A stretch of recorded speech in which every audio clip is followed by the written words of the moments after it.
दोस्तों तो आप सभी को हैप्पी इंडिपेंडेंस डे। तो हम इंडिपेंडेंस डे पर आपके लिए लेकर आए हैं वीरू नाम के एक सोल्जर की बहादुरी की कहानी। इस कहानी में आप देखेंगे कि कैसे वीरू ने अपनी हिम्मत और बहादुरी की मदद से गांव में फैले चुड़ैल के डर को दूर करा और उसने चुड़ैल को कैसे भगाया वो आप खुद ही देख लो। एक समय की बात है, एक छोटा सा सुंदर गांव था जहाँ हर कोई खुशहाल और सुरक्षित रहता था। उसी गांव में एक बहादुर और वीर बच्चा रहता था। उसका नाम था वीरू। वीरू गांव के सभी लोगों की सुरक्षा के लिए हमेशा तैयार रहता था। वीरू का बचपन से ही सपना था कि वो बड़ा होकर एक सोल्जर बने और अपने गांव और अपने देश की रक्षा कर सके। वीरू एक सोल्जर बनने की तैयारी अपने बचपन से ही शुरू कर देता है। वो रोज सुबह 5 बजे उठकर दौड़ लगाने जाने लगा। वहाँ से आकर वो कड़ी मेहनत करता और दिन के 5-5 घंटे वो पढ़ने भी लगा। धीरे धीरे काफी साल बीत जाते हैं। वीरू अब बड़ा हो चुका होता है और उसके बचपन का सपना पूरा हो जाता है और वो एक इंडियन सोल्जर भी बन जाता है। लेकिन वीरू की पोस्टिंग पंजाब बॉर्डर पर होती है और इसी वजह से वीरू को अपना गांव छोड़कर 2 साल के लिए बॉर्डर पर जाना पड़ता है। देखते ही देखते 2 साल बीत जाते हैं। वीरू अपनी छुट्टियों में जब वो अपने घर वापस लौटता है तो वह देखकर हैरान हो जाता है। अरे अभी तो सिर्फ 6 ही बजे है, लेकिन गांव में तो काफी सन्नाटा हो गया और अभी तो अंधेरा भी नहीं हुआ। वीरू को यह बात काफी अटपटी लगती है, लेकिन फिर वीरू अपने घर के लिए चल देता है। वीरू घर पहुंचकर ये बात उसके पापा से पूछता है। पापा, अपने गांव में तो रात तक चेल फेल रहती थी, लेकिन अभी तो अंधेरा भी नहीं हुआ और इतना सन्नाटा हो गया। फिर वीरू के पापा उसको बताते हैं, वीरू, तेरे जाने के बाद गांव में अजीब अजीब सी घटनाएं होने लगी। गांव में वो पुरानी हवेली नहीं है क्या, जो काफी टाइम से बंद पड़ी थी? कई लोगों ने उसके अंदर से अजीब अजीब आवाजें सुनी हैं और कुछ गांव वालों ने तो उसके अंदर एक चुड़ैल भी देखी है।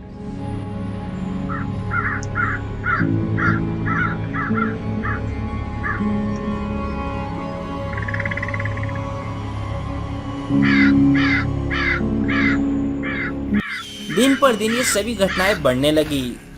जैसे जैसे शाम होती थी, हर रात गांव के लोगों को कुछ अजीब अजीब सी आवाजें सुनाई देती थी जो उन्हें डरा देती थी।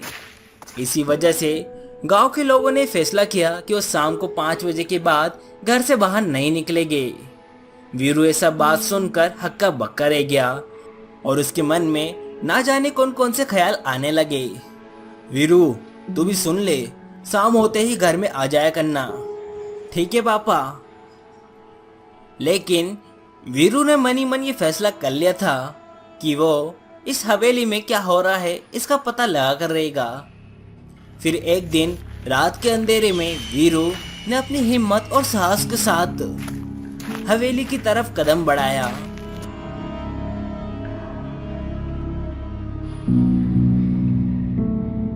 जब वीरू हवेली में पहुंचा तो उसने देखा कि हवेली में कुछ लोग हैं जो बॉम्ब बना रहे हैं।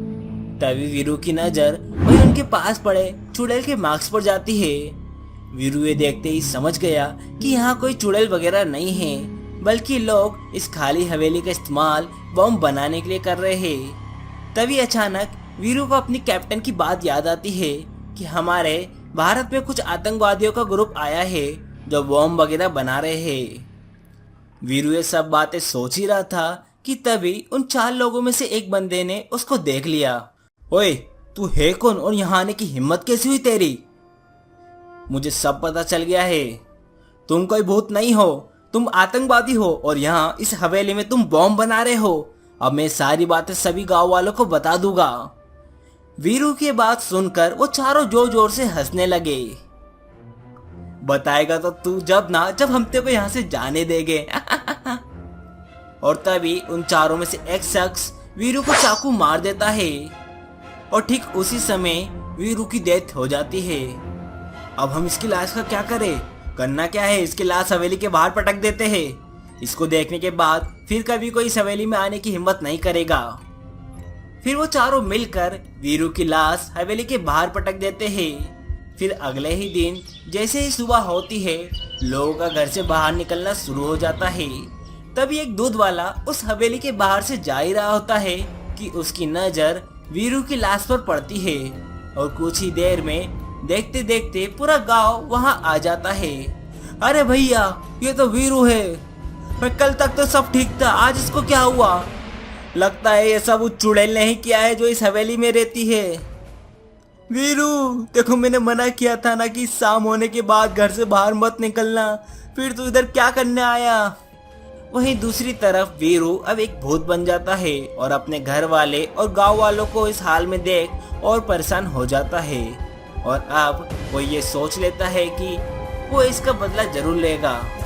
रात होते ही वीरू का भूत उस हवेली में वापस जाता है और चारों लोग बड़े आराम से बम बनाते बनाते वीरू की बात कर रहे होते हैं। अब हम हमारा काम और भी आसानी से कर सकते हैं। वीरू को मारने के बाद गांव वाले और डरे हुए हैं। अब तो इस हवेली के आसपास कोई परिंदा भी पर नहीं मार सकता।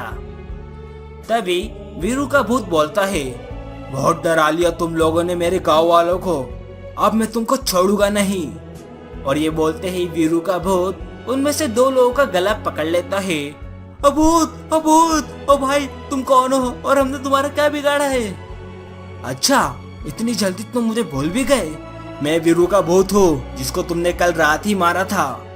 और ये सुनने के बाद वो दोनों उस समय बेहोश हो जाते हैं। फिर बाकी के दोनों लोगों को पकड़कर वीरू का भूत गांव वालों के सामने ले जाता है। गांव वाले वीरू का भूत देखकर डर जाते हैं।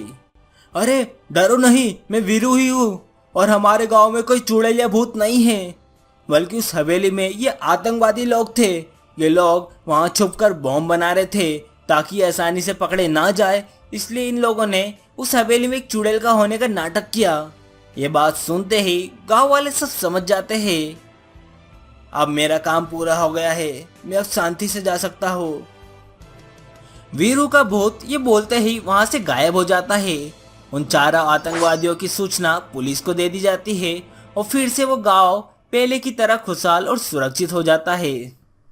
तो दोस्तों, देखा आपने कैसे वीरू ने अपनी हिम्मत और बहादुरी से पूरे गांव का डर दूर कर उस चुड़ैल के रहस्य का पता लगाया और पूरे गांव को चुड़ैल के डर से मुक्त कराया। तो दोस्तों, इस कहानी से हमें यह सीख मिलती है कि देश और समाज के प्रति अपना फर्ज निभाने के लिए हमेशा तैयार रहना चाहिए, चाहे इसमें हमें कितनी मुश्किलें क्यों ना आए। वीरू का भूत बनकर आतंकवादियों का सामना करना और उन्हें पकड़वाने की कहानी बताती है कि सच्चाई और न्याय की हमेशा जीत होती है। कुछ समय पहले की बात है, रामपुर नाम का एक गांव था जहां सभी लोग बड़ी हंसी खुशी रहते थे। लेकिन गांव से थोड़ी दूरी पर एक बहुत बड़ी हवेली थी जो कई सालों से खाली पड़ी थी। लेकिन गांव के लोग उस हवेली के अंदर तो छोड़ो बल्कि उसके बाहर से गुजरने से भी डरते थे, क्योंकि गांव वालों का कहना था कि उस खाली पड़ी हवेली में एक चुड़ैल और उसका बच्चा रहता है। उस हवेली में आने से गांव के लोग बहुत डरते थे। गांव वालों में उस चुड़ैल ने यहाँ डर बैठा रखा था कि जो भी इस हवेली के अंदर आएगा वह जिंदा नहीं बच पाएगा। चुड़ैल की बात उसके बच्चे को बिल्कुल पसंद नहीं थी, तो उसने अपनी माँ से इस बारे में बात की और अपनी माँ को मनाने की कोशिश भी की। माँ, आप हमेशा गांव वालों को डरा कर क्यों रखती हो? आपको पता है कि आपकी डर की वजह से ये बेचारे सुकून से जी भी नहीं पाते और हमेशा खौफ में रहते हैं। अरे तू चुप कर, तुझे क्या पता कितना मजा आता है इन्हें डराने में, और हमारा काम ही तो है डराना, नहीं तो हम भूत थोड़ी होते। और बेटा, ये बात हमेशा याद जरूर रखना, भूत कभी अच्छे नहीं होते।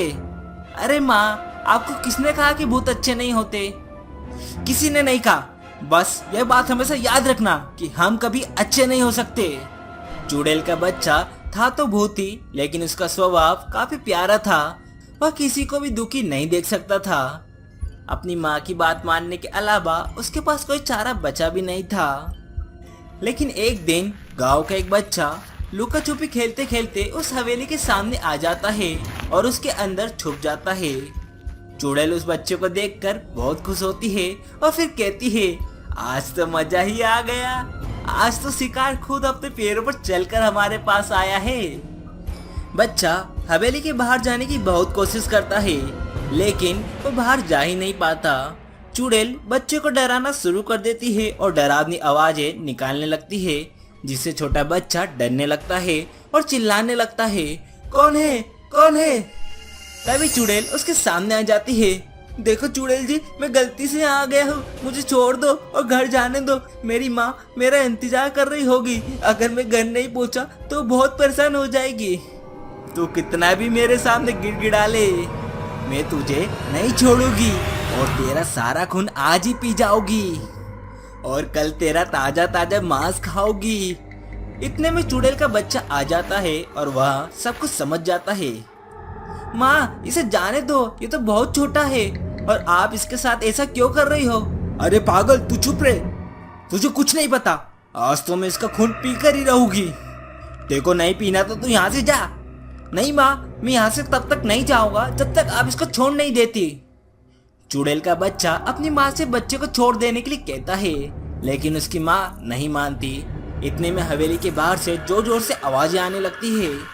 चुड़ैल और उसका बच्चा जब बाहर देखते हैं तो सारे गांव के लोग हवेली के बाहर खड़े होते हैं और रोते हुए चुड़ैल से बच्चे को छोड़ने की विनती करते हैं। तब चुड़ैल का बच्चा अपनी माँ से कहता है, माँ हम जो भी कर रहे हैं वो गलत है, हमें इस बच्चे को जाने देना चाहिए। और ये तो देखो गांव वाले कितने परेशान हैं और हमें इन्हें और परेशान नहीं करना चाहिए। अरे इतने सालों बाद को इतनी मुश्किल से हमारे हाथ लगा है, मैं अब यह मौका अपने हाथ से नहीं जाने देना चाहती। यही मौका है हमारे पास कि पूरे गांव को हम अपनी मुट्ठी में कर सके। चुड़ैल का बच्चा अपनी माँ को बहुत समझाने की कोशिश करता है, लेकिन उसकी माँ समझने के लिए तैयार ही नहीं होती। तभी चुड़ैल का बच्चा कहता है, ठीक है, अगर आप इस बच्चे को नहीं छोड़ सकती तो मैं अपने आप को इन गाँव वालों के हवाले कर दूंगा। यह सुनकर चुड़ैल घबरा जाती है और कहती है, नहीं बेटा, अभी तो तू शक्तिशाली भी नहीं हुआ है और अगर तू गांव वालों के बीच जाएगा तो वो तुझे चोट पहुंचा सकते हैं। नहीं माँ, मैं अब ऐसा ही करूँगा और अगर आप चाहती हो कि मैं ऐसा ना करूँ तो आपको इस बच्चे को छोड़ना ही पड़ेगा। अरे पगले, तू इस बच्चे को बचाने की कोशिश क्यों कर रहा है? बेटा तू जानता ही ना, मैं तेरे बिना बिल्कुल भी नहीं रह सकती। माँ जब आप मेरे बिना नहीं रह सकती तो सोचो कि इस बच्चे की माँ कैसे अपने बच्चे के बिना रह पाएगी। चुड़ैल भावुक हो जाती है और उसे अपने बच्चे की बात समझ में आ जाती है। मैं समझ गई, हाँ बेटा, मुझे तेरी बात समझ में आ गई है। हाँ, मैं इस बच्चे को छोड़ने के लिए तैयार हूँ और गाँव वालों से माफी मांगने के लिए भी तैयार हूँ। चुड़ैल का बच्चा बहुत खुश होता है और अपनी माँ के गले लग जाता है। दोनों मिलकर उस छोटे बच्चे को गाँव वालों के पास छोड़ देते हैं और चुड़ैल उनसे अपनी की हुई सारी गलतियों की माफी मांगती है और गांव छोड़ने का फैसला भी ले लेती है। तो दोस्तों, इस कहानी से हमें यह शिक्षा मिलती है कि अगर कोई भी बात प्यार से समझाया जाए तो जरूर समझ में आती है। और प्यार के रघु ने इतना कहा ही था कि तभी किशन की नजर जंगल में एक महल पर पड़ी जो अब खंडर में तब्दील हो चुका था। उस महल को देखकर रघु किशन से बोला, मेरी आज तक समझ में नहीं आया कि आखिर यह महल है किसका। अरे जल्दी चलो रघु भाई, कहते हैं इस मनुष्य महल के दर्शन अगर किसी को हो जाते हैं तो उसका सारा दिन बेकार हो जाता है। अगर तुम चाहो तो मैं तुम्हें धनवान बना सकती हूँ, लेकिन तुम्हें मेरा एक काम करना होगा। कैसा काम? बहुत समय पहले की बात है, एक दूरदराज गांव में दो दोस्त रहते थे, रघु और किशन। दोनों बचपन से ही एक दूसरे के साथ थे और साथ में पलकर बड़े हुए थे, परंतु किस्मत ने दोनों को गरीबी की दलदल में धकेल दिया था। गांव में खेती बाड़ी का काम मुश्किल होता जा रहा था और रोजगार के साधन कम होते जा रहे थे। एक दिन दोनों दोस्त जंगल के रास्ते एक दूसरे से बात करते हुए अपने घर की ओर चले जा रहे थे। किशन भाई, गांव में काम धंधा एकदम ठप हो गया है। अब तो ऐसा लग रहा है जैसे हमें विजयगढ़ जाकर ही कोई व्यापार करना होगा। अरे रघु भाई, व्यापार तो तुम ऐसे बोल रहे हो जैसे कि व्यापार मुफ्त में होता हो। व्यापार करने के लिए धन की आवश्यकता होती है। अब तो फिर एक ही रास्ता रह गया है। कौन सा रास्ता रघु भाई? किशन भाई, क्यों ना हम दोनों विजयगढ़ के राजा धीरेन्द्र सिंह से सहायता मांगने चले। मैंने सुना है राजा धीरेन्द्र सिंह गरीबों की बहुत मदद करते हैं। बिल्कुल सही कहा रघु भाई। रघु ने इतना कहा ही था कि तभी किशन की नजर जंगल में एक महल पर पड़ी जो अब खंडर में तब्दील हो चुका था। उस महल को देखकर रघु किशन से बोला, मेरी आज तक समझ में नहीं आया कि आखिर यह महल है किसका। अरे जल्दी चलो रघु भाई, कहते हैं इस मनुष्य महल के दर्शन अगर किसी को हो जाते हैं तो उसका सारा दिन बेकार हो जाता है। अचानक रघु के चलते हुए कदम रुक गए। किशन ने पूछा, क्या हुआ रघु भाई? मैंने जल्दी चलने को कहा मगर तुम तो रुक गए। देखो किशन भाई, हम दोनों ठहरे बहुत ही गरीब व्यक्ति और हमारे सामने यह पुराना महल है। हालांकि ये खंडर हो चुका है, परंतु मुझे विश्वास है कि इसके अंदर कुछ ना कुछ ऐसा मिल ही जाएगा जिसे बेचकर हम धन कमा सकेंगे। रघु की बात सुनकर किशन के अंदर का लालच जाग उठा। वैसे तो मैं कभी भी इस महल के अंदर नहीं जाता, लेकिन तुम्हारी बातें सुनकर मेरे अंदर भी लालच पैदा हो गया है। चलो अंदर चलते हैं। रघु और किशन खंडर बन चुके महल के अंदर की ओर चले गए। अंदर जाते ही उनकी नजर एक सुंदर स्त्री की मूर्ति पर पड़ी। वह मूर्ति इतनी सुंदर थी कि उसकी सुंदरता के आगे रघु और किशन दोनों मनमोहित हो गए। रघु ने किशन से कहा, किशन भाई, यह तो किसी रानी की मूर्ति मालूम पड़ती है। बिल्कुल सही कहा। इसका मतलब यह है महल किसी राजा का नहीं बल्कि रानी का होगा।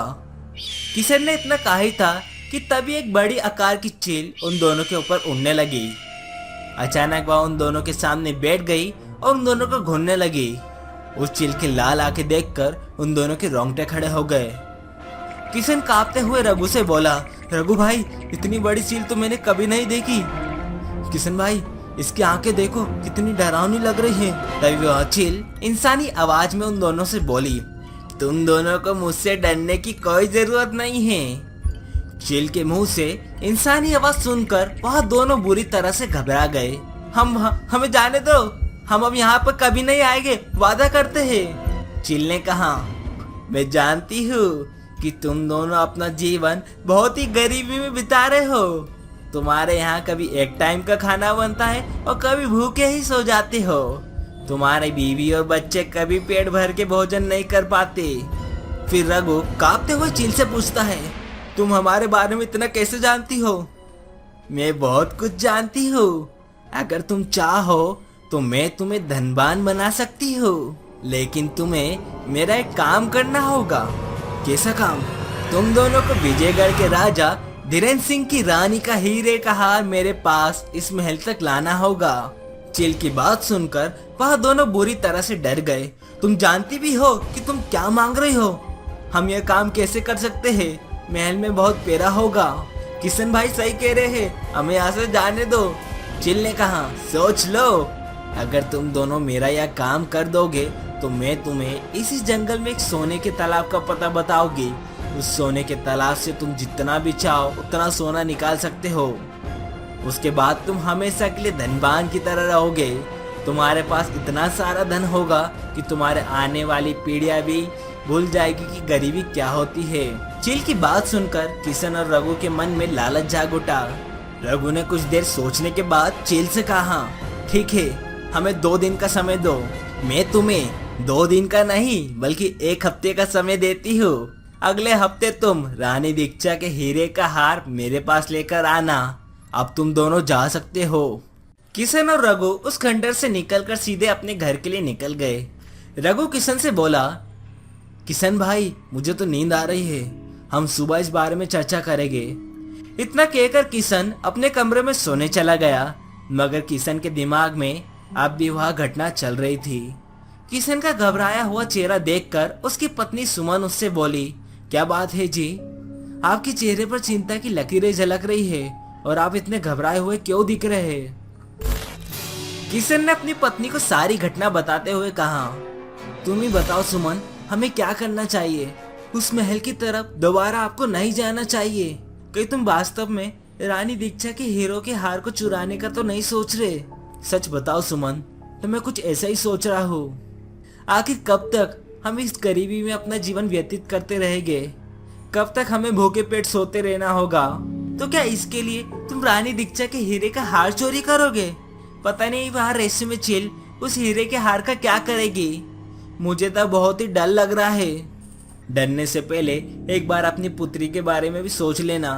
कुछ समय बाद हमें उसकी शादी भी करना है, और उसकी शादी करने के लिए हम धन कहाँ से लाएंगे? अरे हमारे पास तो भोजन तक के लिए धन नहीं है। किशन की बात सुनकर उसकी पत्नी चुप हो गई। सच तो यह था कि किशन की पत्नी के अंदर भी लालच जाग उठा था। अगले दिन किशन रघु की पत्नी बिंदिया से बोला, क्या कल रात रघु ने तुम्हें कुछ बताया था? हाँ बताया था, और मैंने तो झट से ही हाँ कर दी।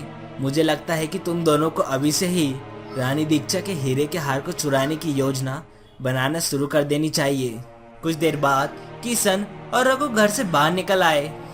रघु भाई, हम दोनों की पत्नियां तो बड़ी आसानी से तैयार हो गई, लेकिन हम दोनों रानी दीक्षा के हीरे का हार आखिर कैसे चुराए गए? चिंता मत करो किशन भाई, कोई ना कोई रास्ता जरूर मिलेगा। कुछ ही दिनों में राजा धीरेन्द्र सिंह दूसरे राज्य के राजा से मिलने के लिए जाते हैं। इसी बीच महल में पहरेदारों की संख्या कम हो जाती है। इस बात की खबर रघु और किशन को पड़ती है और वह दोनों विजयगढ़ की सीमा में प्रवेश कर गए और बड़ी चालाकी से रानी दीक्षा के कमरे में घुस गए। तभी उन दोनों ने देखा कि रानी दीक्षा का हार उनके कमरे की दीवार पर एक कांच में बंद है। रघु और किशन ने दोनों ने जल्दी से उस कांच को फोड़कर उस हार को ले लिया और सीधे उस जंगल की ओर उस खंडर महल में आ गए। वे दोनों रानी दीक्षा के हीरे का हार को लेकर जैसे उस महल के अंदर घुसे, तभी वहां चील उड़ती हुई उनके सामने बैठ गई। मुझे विश्वास था कि तुम दोनों यह काम कर सकते हो।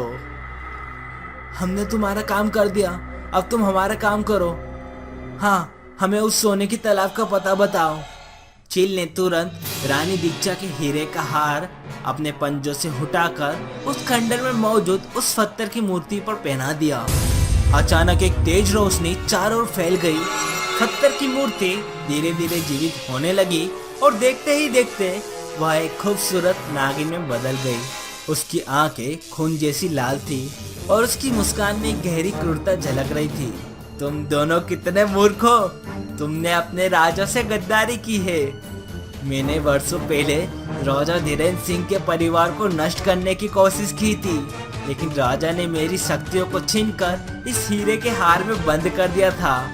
अब तुमने मुझे फिर से आजाद कर दिया है और मैं इस राज्य पर अपना अधिकार जमा कर रहूंगी, और इस बार राजा धीरेन्द्र के साथ साथ उसके पूरे राज्य को मैं खत्म कर दूंगी।